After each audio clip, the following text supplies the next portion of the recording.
Yeah, it's my great pleasure to introduce Dr. Angela Cassidy and Dr. Virginia Thomas to talk to us about their project From Feed the Birds to Do Not Feed the Animals. Their project is funded by the Wellcome Trust, and they are representing it from the University of Exeter side.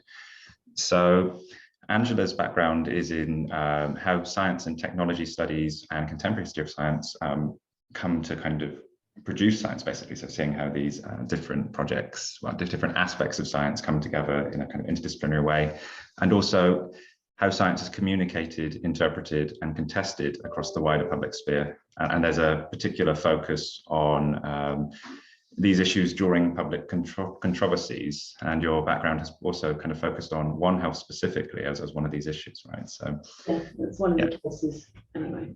Brilliant, yeah. And Virginia has just recently finished a PhD in rewilding.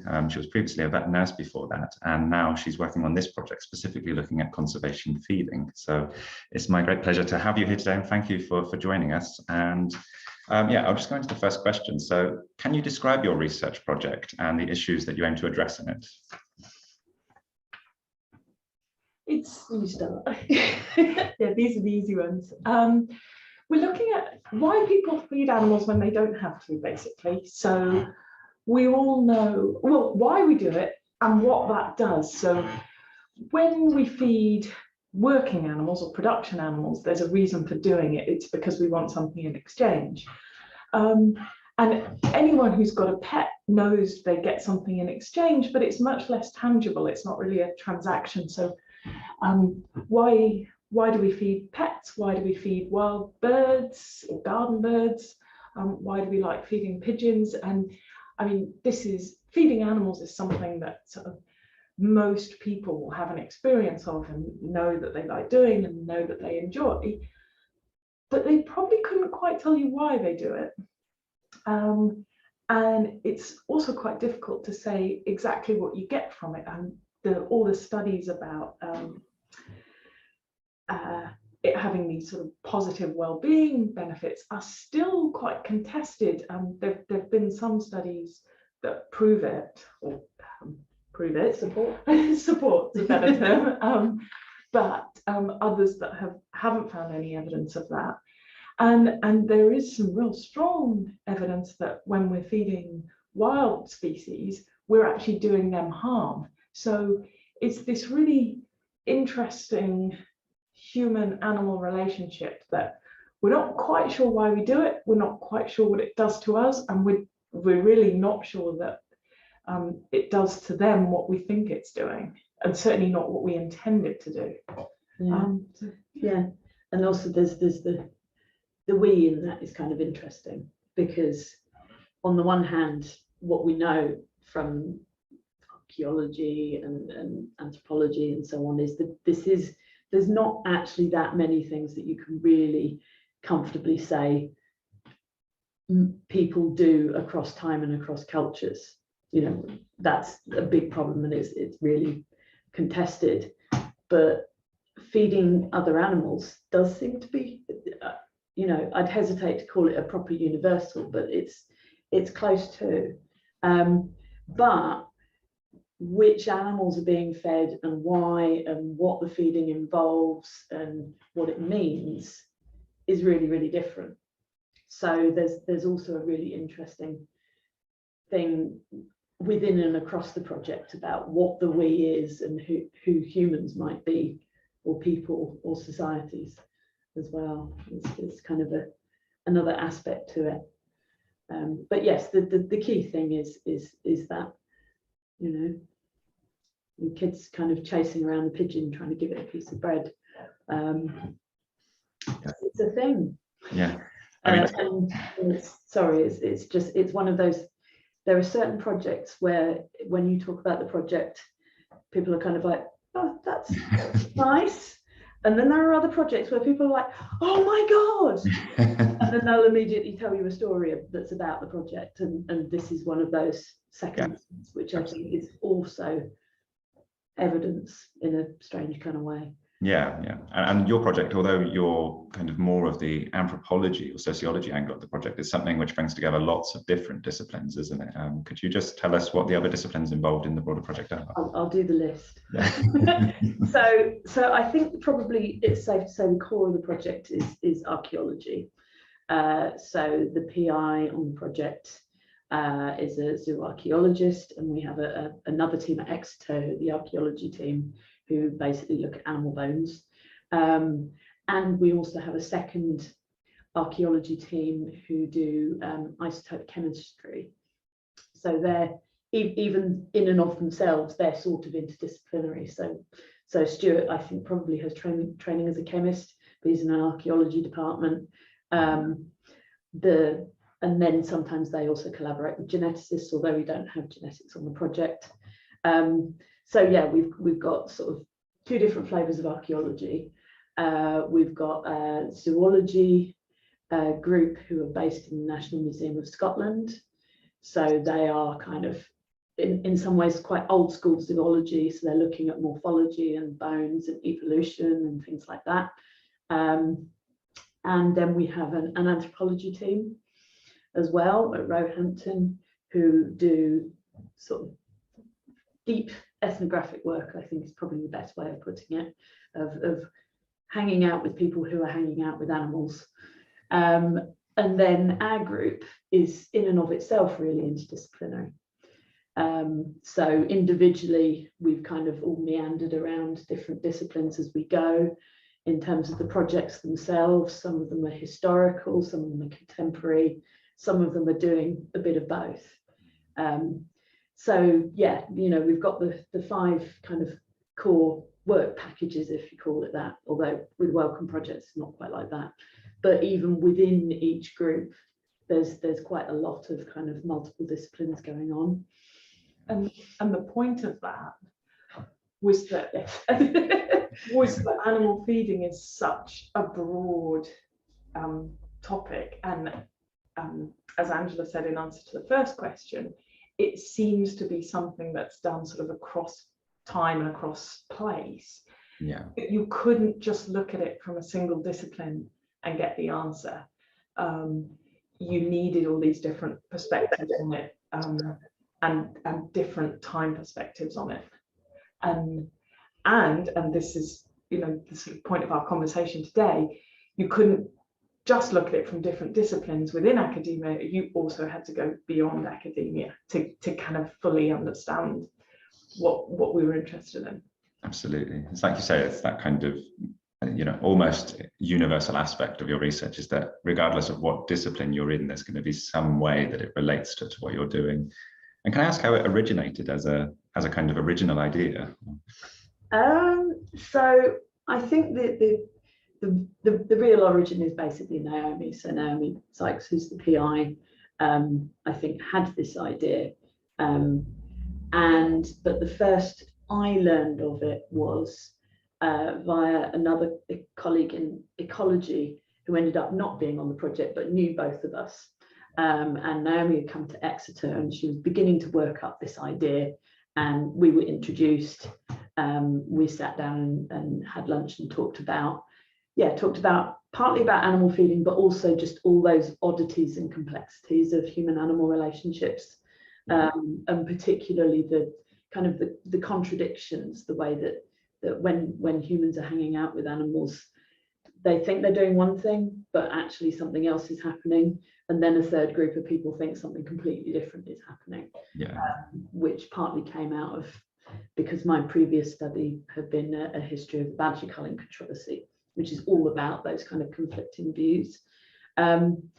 So there was partly that, and then I think similarly Naomi was having similar conversations with the other co-Is that she had worked with on various other projects. The predecessor to this project, which had involved also the anthropologists, was a big project about chickens. So looking at chicken evolution and bones and archaeology, but also the roles of chickens in different societies and over time. So yeah, it's partly sort of a brainchild of one person, but then as the idea built, then there were other parts of the project that each of us had been thinking about separately. So for example, with me, I was already wanting to develop work on pest control and conflict over pests and how that's changed over time. And that fit perfectly with the idea of animal feeding. And animal feeding is a really good way of helping you think about pests in a different way. And similarly, I think there were there were projects on wildcats, for example, that the zoologists were already deeply embroiled in. And so it was like there were lots of separated trajectories that were sort of then pulled together into this single idea, which we got very excited about. Unfortunately, the funders did too. Yeah. That's really... I think it also shows the importance of interdisciplinarity and networking, because the way that Naomi Sykes was able to bring the project together was that she'd already worked with or wanted to work with most of the other co-Is or people who knew them. So those connections were really important to get interdisciplinarity to sort of come together and then to work. And some of us knew each other as well. So for example, I knew Gary because animal studies and so on and so forth. So it was all very synergistic. Yeah, definitely. Yeah. So it's just kind of a sense of like bringing conversations from the corridors into the focus of a new research. I think probably less specifically the corridors, because of course the corridors all involve their own departments. Yeah, that's true. But probably conversations from conferences, definitely, because those are the kind of places where you make those bigger connections, and conversations built during the course of previous rounds of research as well. Kind of, I don't know, maybe metaphorical corridors. Part of the point of this is that we're bringing the research out from our own corridors where we're normally working, or not actually this last 2 years, but that's a whole other kettle of fish. Yeah, that's a really good way to frame it, actually, to say that it's about kind of getting it away from the institutional spaces that we usually kind of silo ourselves in, and making it a much more open conversation. I mean, it's such a diverse group of disciplines. I mean, have you found, I know it's still quite early days in your project, but have you found that there's been some kind of synergistic developments so far, and what have they been, if there are any? Or it could be difficulties as well, navigating kind of your differences. Because there's so many sort of different avenues and angles that the project is going. I think actually, in terms of difficulties, we do have to be really careful that we don't sprawl too much. And also don't fall back in. Like, there are obvious synergies between the sociology department here at Exeter and the anthropology department at Roehampton, but we knew that, so while that work's really helpful, we really want to also work with other teams. And some of it's happening best with the PhD researchers on the project. So one of the really nice things is we can pick an animal species and then examine it from different perspectives. So there's an anthropologist at Roehampton and an archaeologist at Reading, and they're both looking at kites, red kites, and are able to approach the species from the same thing. So are you. Yeah, I just haven't worked with them yet. Don't write yourself out of that, because you're going to be looking at kite feeding as well. I will work with them. I just haven't yet. They're already doing it, so that's how I can tap in. But and then actually, just while I've been talking, one of the best things we did, which was written into the proposal to do on one animal, and we've actually ended up doing it on another. There was a chimpanzee called Choppers who was really famous in the UK because she appeared on British television in the PG Tips adverts, and her skeleton is at the National Museum of Scotland. And we've all worked together to create an osteobiography of her. It was actually started by an undergrad student here at Exeter. She did it for her dissertation, and we've used that sort of pearl and so building up this real osteobiography of a single animal using isotope analysis, morphometrics from the archaeology, and so they can see like how her teeth are a disaster because her diet was cake, to put it bluntly. But also there's longer stuff about her backstory, that she was rescued as an orphan, and there's like an old break in the bone. But then we've been able to match that up with, for example, footage of her from not so much from the adverts, but from her in the zoo, and also an existing TV documentary. And you can see that, and you can then match that up with what we know about her personal biography. And then there's extra layers of kind of the historical and kind of the changing modes of working with primates in zoos, the changing ethics around what's acceptable and not. Chimpanzees, tea parties. Yes. And yeah, and then there's a broader layer of kind of the cultural and historical context of primates and how that's changing.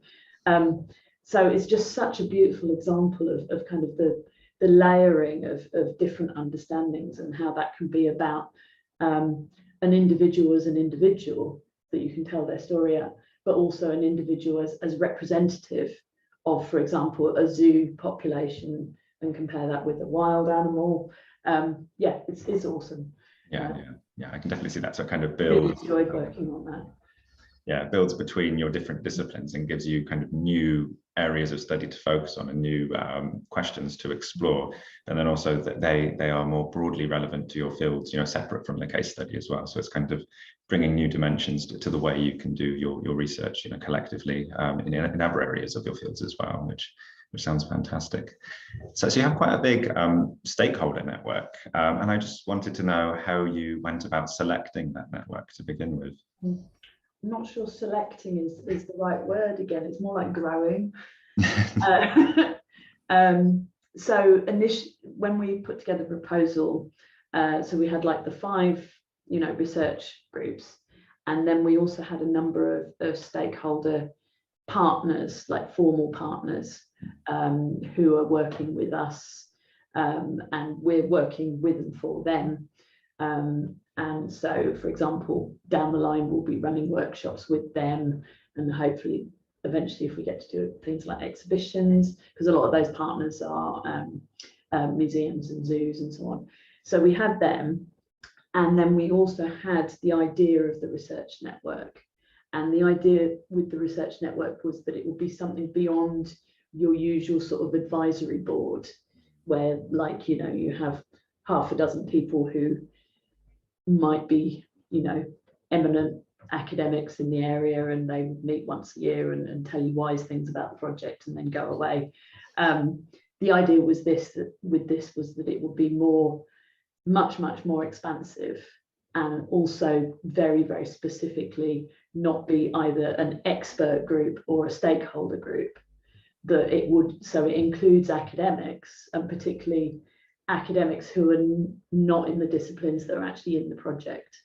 And again, a lot of them were people that we knew via our various networks that we invited, but also professionals, again, zoo and museum professionals, less in terms of communities work. And partly the reason for that is because doing community engagement is a slightly different ballgame. Yes. And also because our project is so kind of expansive, that it's not situated in a particular place. So it would be very difficult to know what communities we might want to talk with in the first place. So it's much more about people who have relevant experiential knowledge or relevant academic knowledge. And it's really, really important that there's no hierarchy made there, that it's much more about talking to people who know stuff that we in the project don't. Right, yeah, cool. And you said that you wouldn't want to frame them as a stakeholder network then. I was just kind of interested in what you would think what makes your group different than a stakeholder network. They are stakeholders, but often stakeholders are explicitly talked about as non-academics. Okay. Yeah. And I think that's where it's different. So they are certainly stakeholders from the perspective of the project research. but yeah, they are not just, well, just is even totally the wrong word, you know, but sometimes projects might, for example, have like an expert consultative group and, you know, a local community group or a stakeholder group, and they're sort of separated, and sometimes there's a hierarchy there. And this is very explicitly about saying, well, no, it's not about, you know, what degrees you've got and so on. It's more about what you know that's interesting for the research itself. Yeah. And I guess in that sense, they're kind of by engaging with your research, you're getting a sense of how involved they are, just by the very active engagement. Yes, so you're allowing them to be as directly involved in the shaping and development of this project as it goes forward as they want to be. So there's no kind of hierarchy and no expectation in that sense. Yeah, and certainly trying to. That's the idea. Yeah. And to sort of go back to your question about selection a little bit, just to emphasize the importance of networks and connections again. I think Angela mentioned it, but to emphasize it, a lot of it was building on existing networks. And in terms of selection, there are a lot of people who were approached who couldn't be involved because they couldn't commit to it. So there was a little bit of self-selection as well. You know, the project approached far more people to be in the network than ended up being so. So yeah, just because of the commitment for stakeholders. But often they would then suggest somebody else. Yeah. So it is your classic kind of snowball, you know, working your way through the social network kind of technique, which is again why I think thinking about it growing rather than who we selected. Yeah, sure. Yeah. Because it is still a growing. informal process, and it is still growing. So it does, snowball's a great term for it, because as we go along, we're picking up more people. The more we do, the more we come into contact with people doing either similar academic work or similar professional work, and we get told, oh, you should definitely talk to these people, and we do, and yeah, they sort of. Yeah, and do you think about like how much you would like their engagement to inform the development of the project? Is there any kind of explicit thoughts about that, or is it something that you just take naturally and, you know, kind of see how it develops and see where it takes you? It's very much see how it develops. So, you know, we want them to shape as much as we can, but practically speaking, it's been extraordinarily difficult to do in the middle of a pandemic. And there is also kind of there's a tension with engaged research where you can't promise the world. You know, there will always be stuff that is suggested by your stakeholders or partners or whatever it is you want to call them that isn't actually feasible for the research project with the shape it is and the people you have to do. And you need to be really, really careful about over-promising on that. So something that we have done and we should probably do again, so sort of post each workshop, we sort of sit down and, you know, sort through everything that's been suggested. And then we'll kind of go, okay, so this idea is useful, let's take it forwards. And something we should definitely do on the next one is look at the ones of the last one and check what threads have got picked up. And if threads haven't, then thinking carefully about why. Because yeah, it's that there's always a lot of contingencies and practicalities, and I think it's really, really important to not say, yes, we will do exactly the things you tell us to do, because yes, exactly. Yes, that can't be done. But at the same time, the other danger is that if you do it in a very surface, over-promising way, then actually you don't do anything that gets suggested, and it becomes much more about a kind of PR or legitimacy exercise.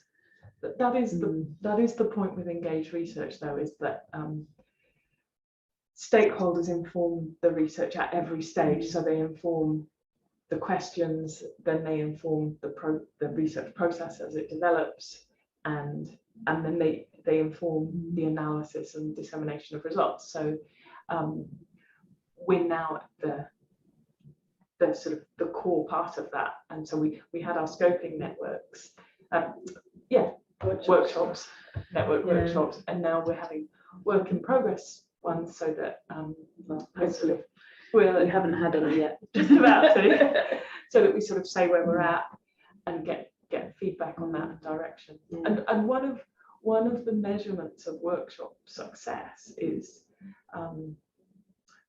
opportunities for further collaboration, which is what you were just saying, like these ideas that get thrown up. But yeah, I mean, I think it's certainly true, especially with some of the PhD projects, is it's really clear that the contacts and some of the ideas that came out of the scoping, both for the cats and the pandemic, have clearly been going in and shaping some of those PhD projects. The other projects, it's some is and some isn't, I think.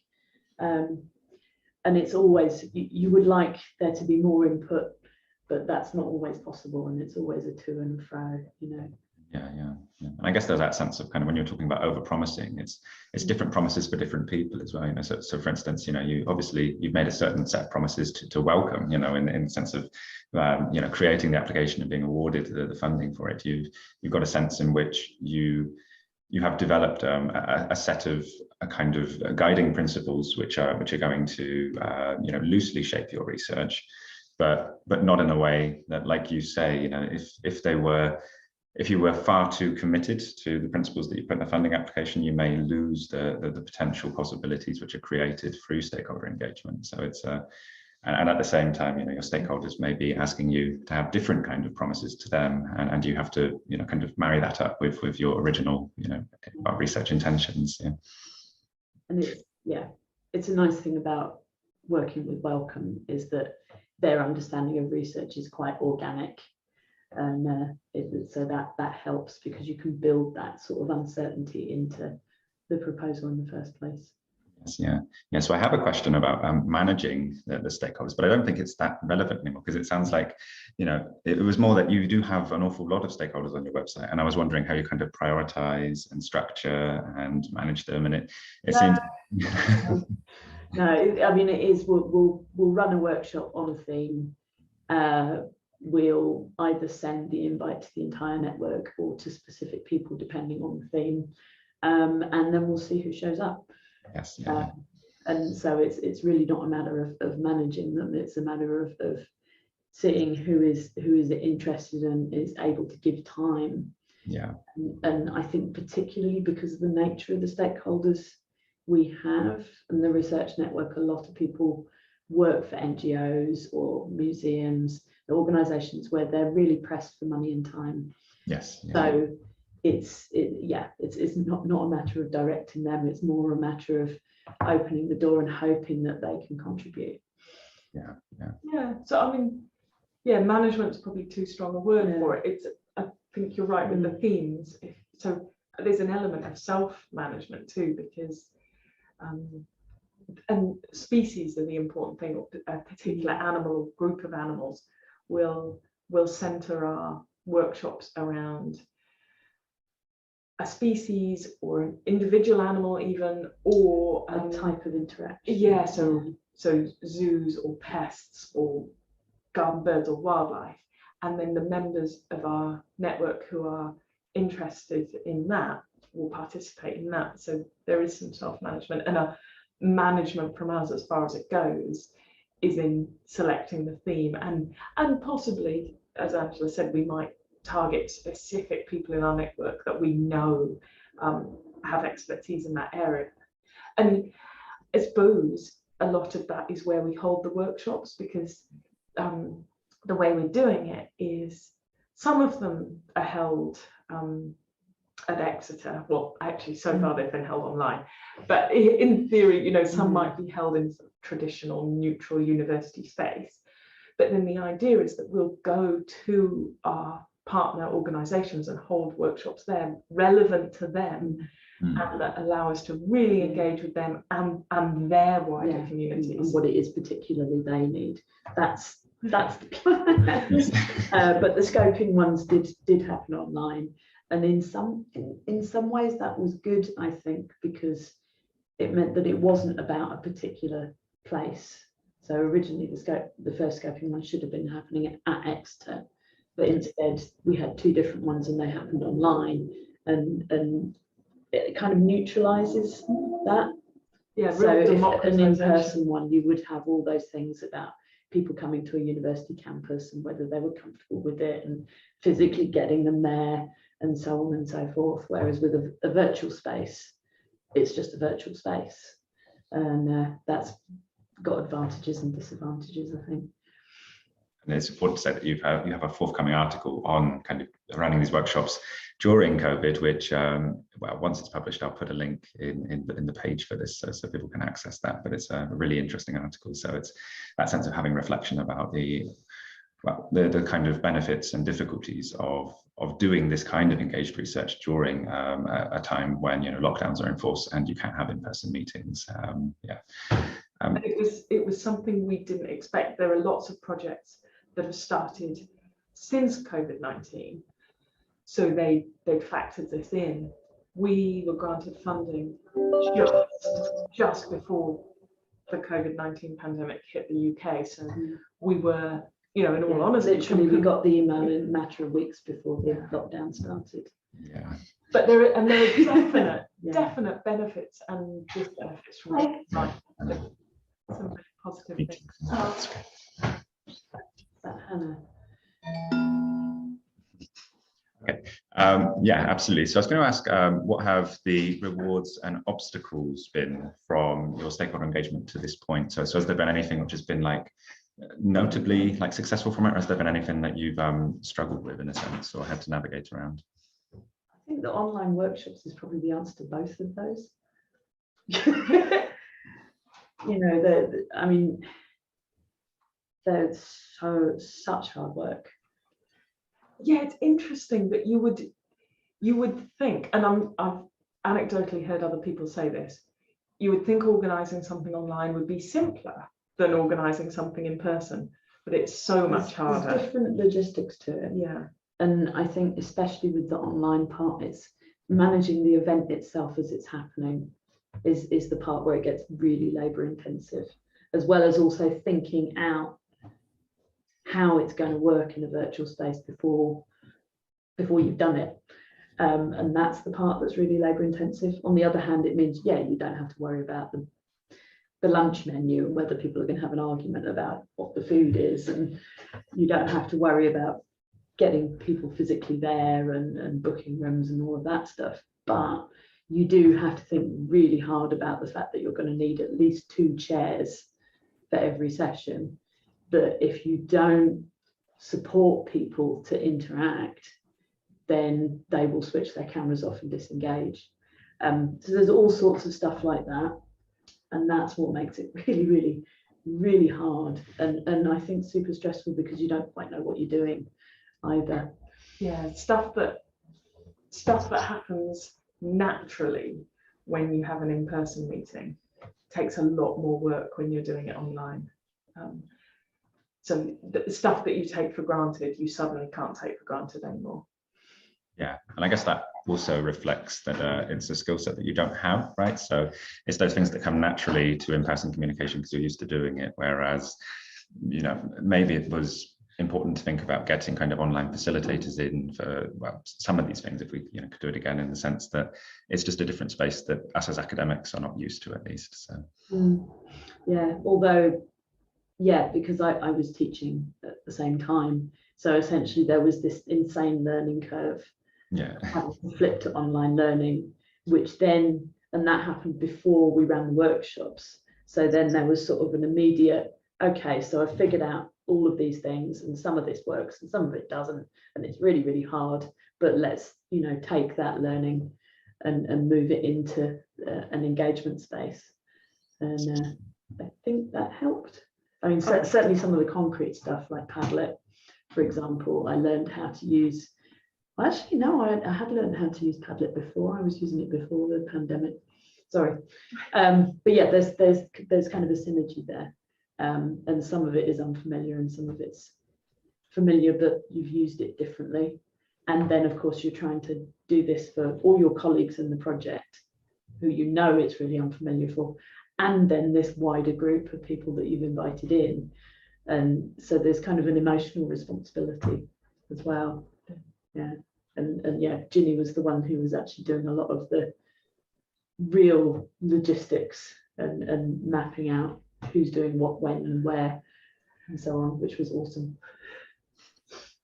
It's interesting using existing technology that we all had and we all knew, but we'd never really embraced. Obviously, you know, I'm stating the obvious now, but we just hadn't embraced it. And so it's a really good catalyst from that point of view, stuff that we've been really reluctant to embrace and suddenly we're obliged to.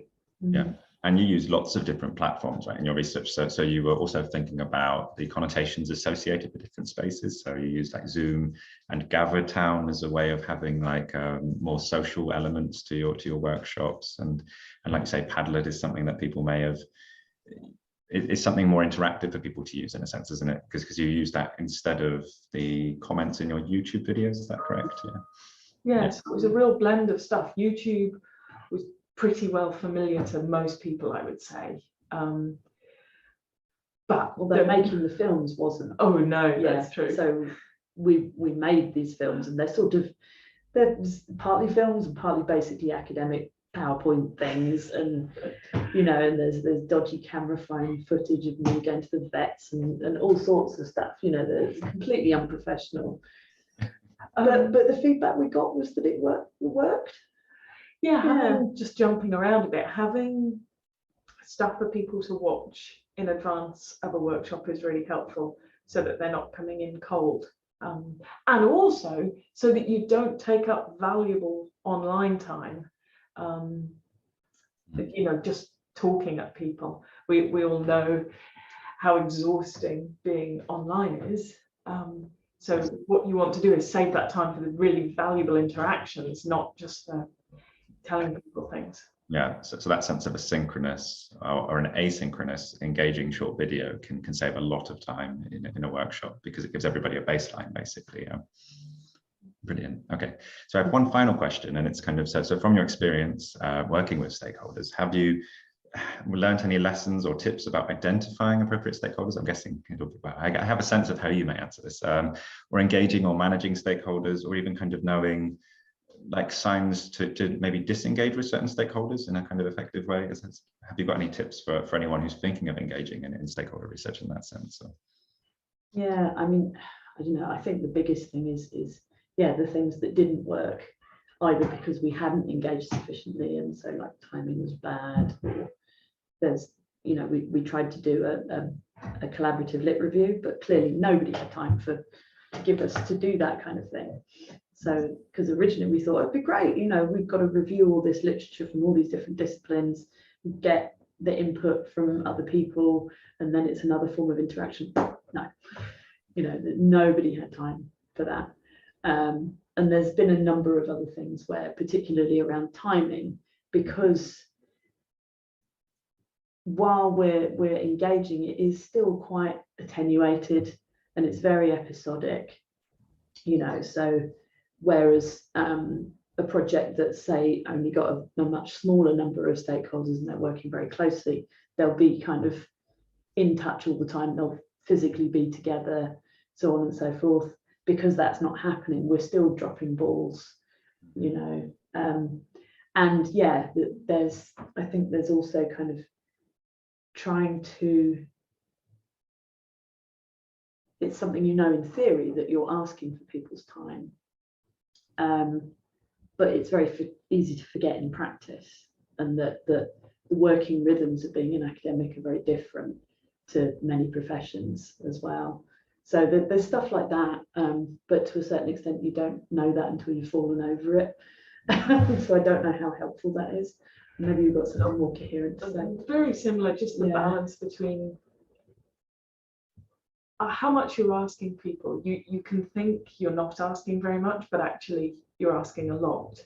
So really clear structure that's not too demanding for stakeholders, I think, is really helpful. And perhaps even telling them what the expectations are, because it just so happened that the 2 online workshops we had followed each other quite closely. It was only 2 months gap. So the second one was not as well attended as the first. And I think that's because people suddenly thought, oh, this is really going to demand a lot of my time if we have workshops every 2 months. But actually, we haven't had a workshop since. And but also how you maintain that momentum, that's really important, without overloading people. And especially when, you know, because the thing that's now just tripping us over is that we've just had multiple episodes of, oh, we're going to be able to go back in person. Oh no, we're not. And actually quite a few events now have been cancelled or rescheduled, and that's, I think, really chucked a spanner in the works. But in terms there's of not much you can do about that. And in terms of selecting stakeholders and how to do that well, this is a bit of a cop-out, but I think because it's chicken and egg, but I think being able to use existing connections and networks has been a strength of this project, and that's what's helped us to build a really strong research network. But you're putting the cart before the horse, because I'm saying you need to have a network before you can have a network. And also it depends on the nature of the project. You know, if one of the aims of the project would be to, for example, help museums engage with communities that don't normally go to museums, our approach would be disastrous. In fact, it would do the opposite of what a project like that would be trying to do, because it would end up kind of basically entrenching closed networks. So it's partly the nature of what we're doing here, where we're drawing upon other professionals, really kind of gives us a bit of a leg up with that approach. But even there, I think we do need to be aware of there people we should be talking to that we're not. And occasionally that does happen. And there are people that we then invite into the research network who aren't already connected, because something will come up and we're like, oh yeah, we should be talking with them. Bring them in. I guess they kind of come up because of their notable absence within your network, though. For instance, or we'll be exploring a very particular issue, and it's like, oh, hang on, these people aren't in the room. So it sounds like, in a sense, even if you don't have the network, maybe the first step would be finding people who do have access to those networks, rather than maybe trying to build whatever the relevant networks are. Finding those kind of not so much gatekeepers, but people who just have access to a lot of contacts, and can draw on them and kind of send them your way, and have an effective working relationship with them. Brilliant. Okay. Well, thank you for talking to me today. It's been fantastic, and I've really learned a lot from understanding how you relate to your stakeholders within your project, and also given us a lot of kind of tips for developing effective stakeholder networks for other projects. So thank you very much for your time today, and it's been a pleasure to talk to you. No, I mean, it feels like we're still fumbling our way through, but I think that may just be the nature of this kind of thing, is that we're fumbling a bit. It seems to be very effective. It seems that at the stage of the Great, thanks for talking to us. Thanks, Andy.